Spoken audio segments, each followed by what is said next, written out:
사무엘하 19장. 백성들이 요압에게 말했습니다. 왕이 압살롬 때문에 너무 슬퍼하며 울고 계십니다. 다윗의 군대는 압살롬과의 싸움에서 이겼으나 그날은 오히려 모든 백성에게 슬픔의 날이 되고 말았습니다.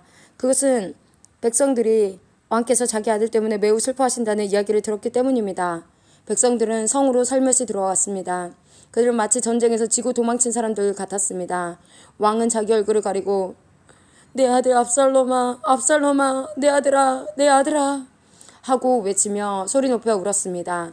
그때 요압이 왕의 집으로 들어가서 왕에게 말했습니다. 오늘 왕께서는 왕의 모든 군대를 부끄럽게 만드셨습니다. 그들은 오늘 왕의 목숨을 구해 주었습니다. 그들은 왕자들과 공주들과 왕비와 후궁들의 목숨도 구해 주었습니다. 그런데도 왕께서는 왕을 미워하는 사람을 사랑하시고 왕을 사랑하는 사람들을 미워하심으로 그들을 부끄럽게 만드셨습니다. 오늘 왕께서는 왕의 지휘관들과 군인들이 왕에게는 있으나 마나 한 사람들이라는 사실을 분명하게 보여주셨습니다. 압살롬이 살고 우리 모두가 죽었더라면 왕께서는 오히려 기뻐하셨을 것입니다. 자, 이제는 나가셔서 왕의 종들을 격려해 주십시오. 살아계신 여호와께 맹세드리지만 왕께서 나가지 않으시면 오늘 밤에 왕의 곁에 남아있을 사람은 아무도 없을 것입니다. 그렇게 되면 왕께서는 젊은 시절부터 지금까지 당해온 모든 어려움보다 더 큰 어려움을 당하게 되실 것입니다. 이 말을 듣고 왕은 성문으로 나갔습니다. 그러자 왕이 성문에 나왔다는 소식이 퍼졌고 모든 사람들이 왕을 보러 나왔습니다. 압살롬을 따랐던 모든 이스라엘 사람들은 자기 집으로 도망쳤습니다. 이스라엘의 모든 지파들이 서로 다투기 시작했습니다. 그들은 이렇게 말했습니다. 왕은 우리를 블레셋 사람과 우리의 다른 원수들로부터 구해 주었다. 그러나 지금은 압살롬 때문에 이 나라를 떠나 있다. 우리가 왕으로 세운 압살롬은 이제 싸움터에서 죽고 말았다. 우리는 다시 다윗을 왕으로 세워야 한다. 다윗 왕은 제사장 사독과 아비아달에게 사람을 보내어 이렇게 말했습니다. 유다의 장로들에게 말하시오. 나는 내 집에서도 모든 이스라엘 백성들이 왕을 왕궁으로 다시 모셔오자고 말하는 소리를 들었소. 그런데 그대들은 어찌하여 왕을 왕궁으로 모시는 일에 가만히들 있는 거요. 그대들은 나의 형제요, 나의 집안 사람들이요. 그런데 어찌하여 그대들은 왕을 다시 모시는 일에 아무 말이 없소. 그리고 압살롬을 따랐던 아마사에게 말하시오. 그대는 내 집안 사람 중 한 사람이요. 내가 그대를 군대의 사령관으로 삼겠소. 만약 내가 요압 대신 그대를 군대의 사령관으로 임명하지 않는다면 하나님께서 나에게 벌을 주셔도 좋소. 다시 모든 유다 백성의 마음을 움직였습니다. 유다 백성은 하나같이 마음이 모아졌습니다. 그들은 왕에게 사람을 보내어 이렇게 말했습니다. 모든 신하들과 함께 들어와 오십시오. 그리하여 왕이 요단강까지 돌아왔을 때 유다 사람들은 길갈로 와서 왕을 맞이했습니다.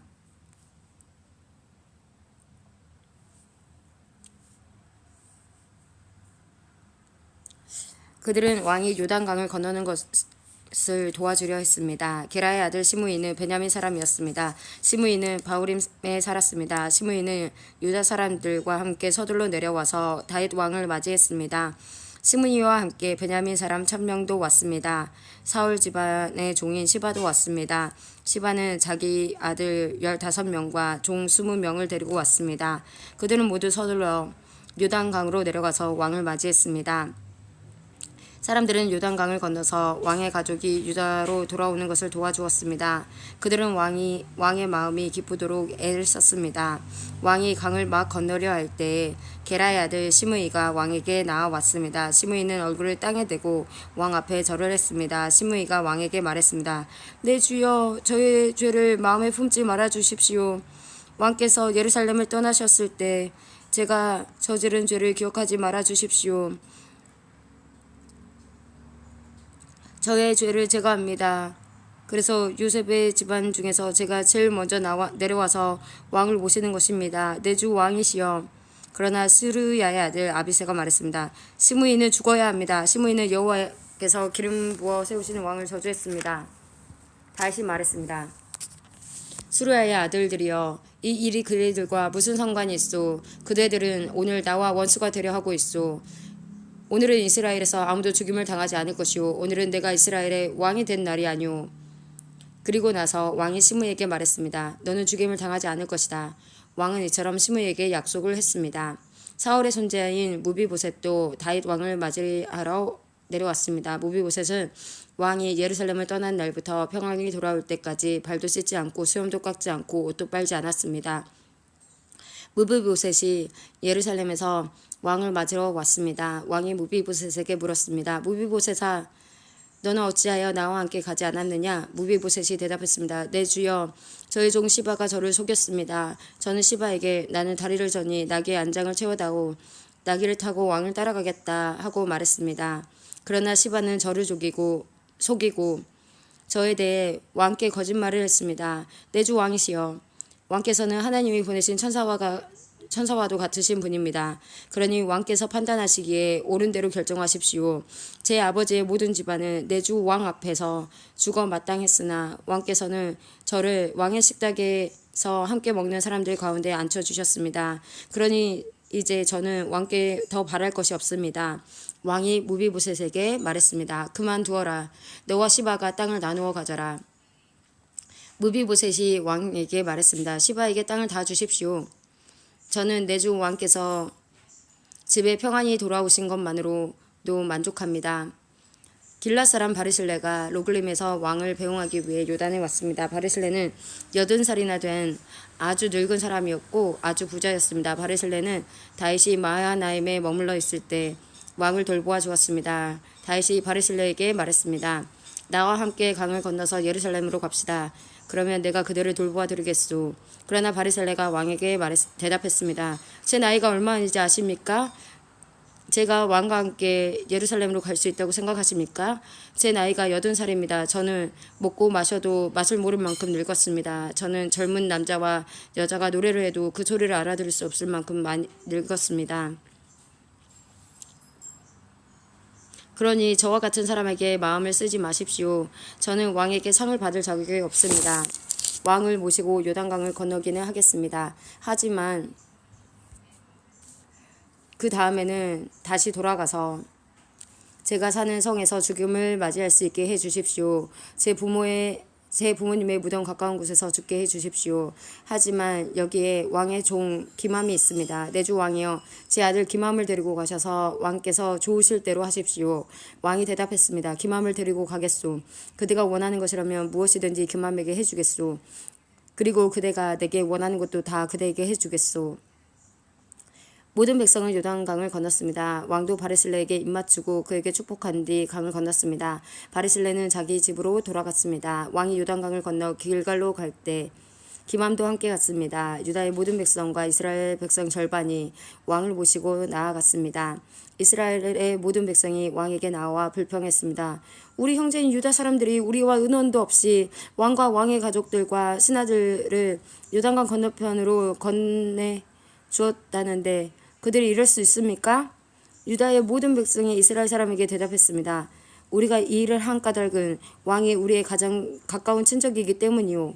왜 이 일에 대해 화를 내시오? 우리는 왕의 음식을 축내지도 않았소.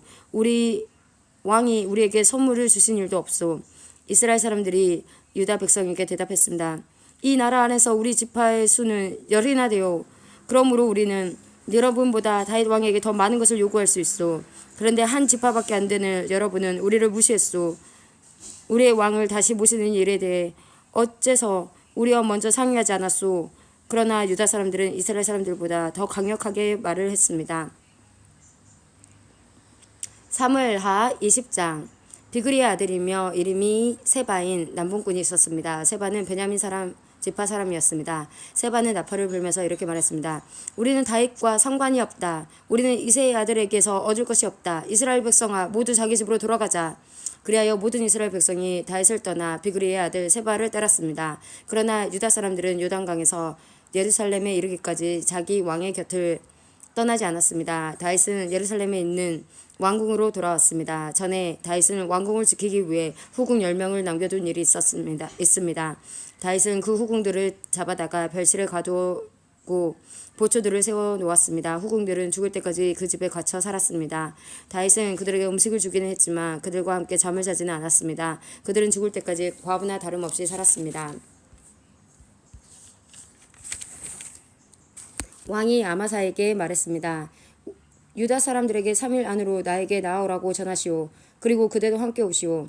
그리하여 아마사는 유다 사람들을 부르러 갔습니다. 그러나 아마사는 왕의 정한 기간을 넘겨버렸습니다. 다윗이 아비새에게 말했습니다. 우리에게 비그리의 아들 세바는 압살롬보다 더 위험하오. 내 부하들을 데리고 가서 세바를 뒤쫓으시오. 세바가 강하고 튼튼한 성을 찾기 전에 어서 서두르시오. 세바가 강하고 튼튼한 성에 들어가게 되면 잡을 수 없게 되오. 그리하여 요압의 부하들과 그렛 사람들과 블레셋 사람 그리고 모든 군인들이 아비새와 함께 갔습니다. 그들은 예루살렘에서 나와 비그리의 아들 세바를 뒤쫓았습니다. 요압과 그의 군대가 기브온의 커다란 바위에 이르렀을 때 아마사가 나와서 요압을 맞이했습니다. 그때 요압은 군복을 입고 있었고 허리에는 띠를 차고 있었습니다. 그 띠에는 칼집이 있었고 칼집 안에는 칼이 들어있었습니다. 요압이 앞으로 나서면서 그 칼집을 풀어놓았습니다. 요압이 아마사에게 말했습니다. 형님, 모든 일이 평안하시오? 그러면서 요압은 오른손으로 아마사의 수염을 잡고 입을 맞추었습니다. 아마사는 요압의 손에 칼이 있으리라고는 생각도 못했습니다. 요압은 칼을 아마사의 배에 찔러 넣었습니다. 그러자 아마사의 창자가 땅 위에 쏟아졌습니다. 아마사는 그 자리에서 죽었기 때문에 요압이 다시 아마사를 칼로 찌를 필요가 없었습니다. 그리고 나서 요압과 그의 동생 아비새는 계속해서 비그리의 아들 세바를 되쫓았습니다. 요압의 부하 중 한 사람이 아마사의 시체 곁에 서 있다가 말했습니다. 요압과 다윗 편에 있는 사람은 요압을 따르도록 하여라. 아마사는 피투성이가 된 채 길 한가운데에 쓰러져 있었습니다. 요압의 부하들은 지나가는 사람마다 그 시체를 보려고 멈추는 것을 보고 아마사의 시체를 길에서 끌어다가 들에 놓아두었습니다. 그리고 그 시체를 옷으로 덮어주었습니다. 아마사의 시체가 길에서 치워지자 모든 사람들이 요압을 따라갔습니다. 그들은 요압과 함께 비그리의 아들 세바를 뒤쫓았습니다. 세바는 이스라엘의 모든 지파 가운데로 이리저리 다니다가 벳마아가의 아벨로 갔습니다. 모든 베림 사람들도 와서 세바의 뒤를 따라갔습니다.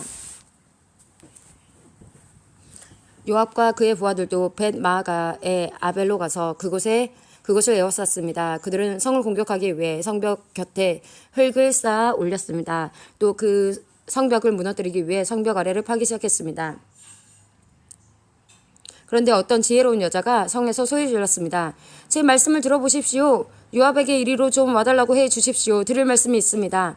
그래서 요압이 여자가 있는 쪽으로 왔습니다. 여자가 요압 장군이십니까? 하고 물었습니다. 요압이 그렇소 하고 대답했습니다. 여자가 말했습니다. 제 말을 들어주십시오. 요압이 말했습니다. 듣고 있으니 말해보시오. 그러자 여자가 말했습니다. 전에는 사람들이 도움말을 구할 일이 있으면 아벨로 가보아라 하고 말하곤 했습니다. 그러면 문제가 풀렸습니다. 저는 평화를 좋아하는 충성스러운 이스라엘 백성 중 한 사람입니다. 장군께서는 이스라엘의 중요한 성 하나를 멸망시키려 하고 있습니다. 여호와의 성인 이 성을 왜 멸망시키려 하십니까? 요압이 대답했습니다. 나는 결코 멸망시키거나 무너뜨리려고 온 것이 아니오. 나는 그런 일은 나도 바라지 않소. 하지만 이 성에는 에브라임의 산악지방에서 온 사람이 하나 있소. 그 사람의 이름은 비그리의 아들 세바인데 그 사람은 다윗 왕을 향해 반란을 일으켰소. 만약 그 사람을 나에게 데리고 오기만 하면 이 성을 그대로 내버려 두겠소. 여자가 요압에게 말했습니다. 그 사람의 머리를 장군님이 있는 성문 밖으로 던지고 말겠습니다.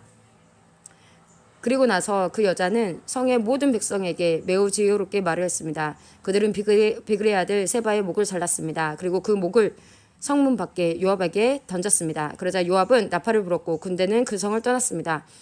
모두 다 집으로 돌아갔습니다. 요압은 왕이 있는 예루살렘으로 돌아갔습니다. 요압은 다시 이스라엘 모든 군대의 총사령관이 되었습니다. 여호야다의 아들 브나야는 그렛 사람과 블렛 사람을 지휘했습니다. 아도니람은 강제 노동을 하는 사람들을 감독했습니다. 아알루스 아들 여호사밧은 역사 기록관이 되었습니다. 수아는 서기관이 되고 사독과 아비아달은 제사장이 되었습니다.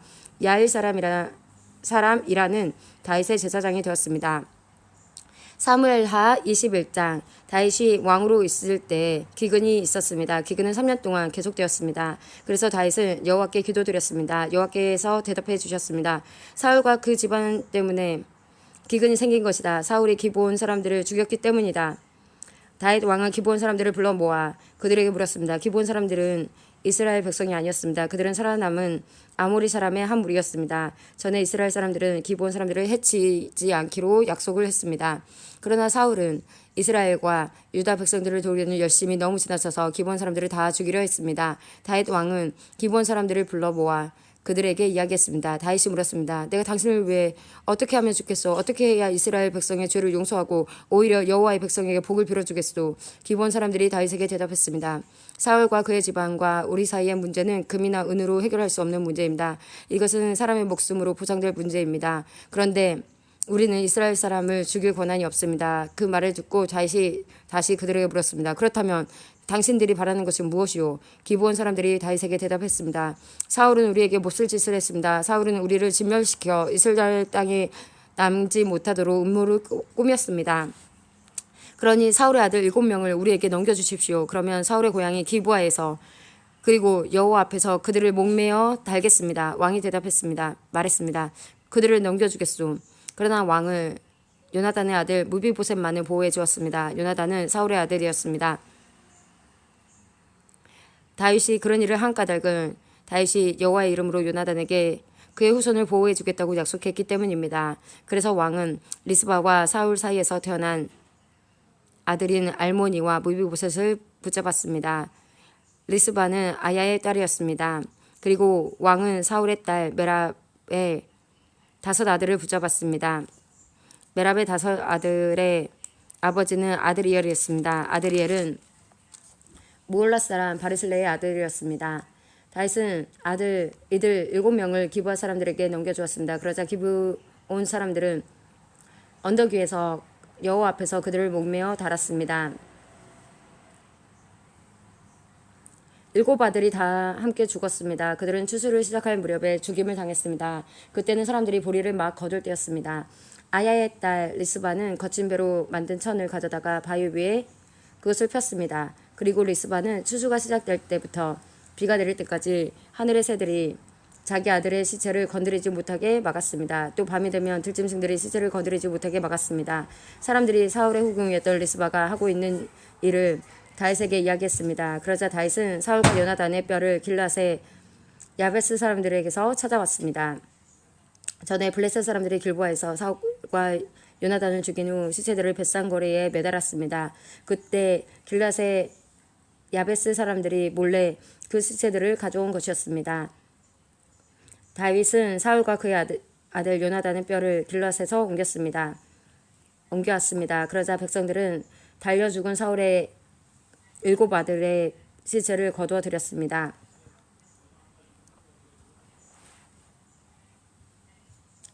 백성들은 사울과 그의 아들 요나단의 뼈를 옮기면서 죽임을 당한 사울의 7 아들의 시체도 함께 베냐민 땅 살라에 있는 사울의 아버지 기스의 무덤에 묻어주었습니다. 백성들은 왕이 명령한 것을 다 지켰습니다. 그러자 하나님께서는 그 땅 백성들의 기도를 들어주셨습니다. 블레셋과 이스라엘 사이에 또다시 전쟁이 일어났습니다. 다윗은 자기 부하들을 거느리고 블레셋 사람들과 싸우러 나갔습니다. 그러나 다윗은 지치고 약해졌습니다. 거인의 아들 중에 이스비브노비라는 사람이 있었습니다. 이스비브노브는 이스비브노브의 노새창은 무게가 300세겔 가까이 나갔습니다. 이스비브노브는 또 세 칼을 가지고 다윗을 죽일 계획을 세웠습니다. 그러나 수루야의 아들 아비새가 이 블레셋 사람을 죽이고 다윗의 목숨을 구해주었습니다. 그때 다윗의 부하들이 다윗에게 한 가지 다짐을 받으려 했습니다. 그들이 말했습니다. 다시는 우리와 함께 싸움터에 나오지 마십시오. 만약 왕이 돌아가시면 이스라엘의 등불이 꺼지는 것과 같습니다. 그 후 곱에서 다시 블레셋과 싸움이 있었습니다. 후사 사람 10부개가 거인의 아들 중 하나인 삽을 죽였습니다. 그 후 곱에서 또다시 블레셋과 싸움이 있었습니다. 베들레헴 사람 야레오 오르김의 아들 엘하나니 가드 사람 골리앗의 동생 라흐미를 죽였습니다. 그의 창은 배틀채만큼 컸습니다. 가드에서 또다시 전쟁이 일어났습니다. 거기에는 굉장히 큰 거인이 있었습니다. 그 사람의 손가락은 한 손에 6개씩 있었고 발가락도 한쪽에 6개씩 있었습니다. 그러니까 그 사람의 손가락과 발가락은 모두 24개였습니다. 이 사람도 역시 거인의 아들이었습니다. 이 사람은 이스라엘과 맞서 싸우다가 요나단에게 죽음을 당했습니다. 요나단은 다윗의 형인 삼마의 아들이었습니다. 이들 4사람은 모두 가드에 사는 거인의 아들들이었습니다. 그들은 모두 다윗과 그의 부하들에게 죽임을 당했습니다.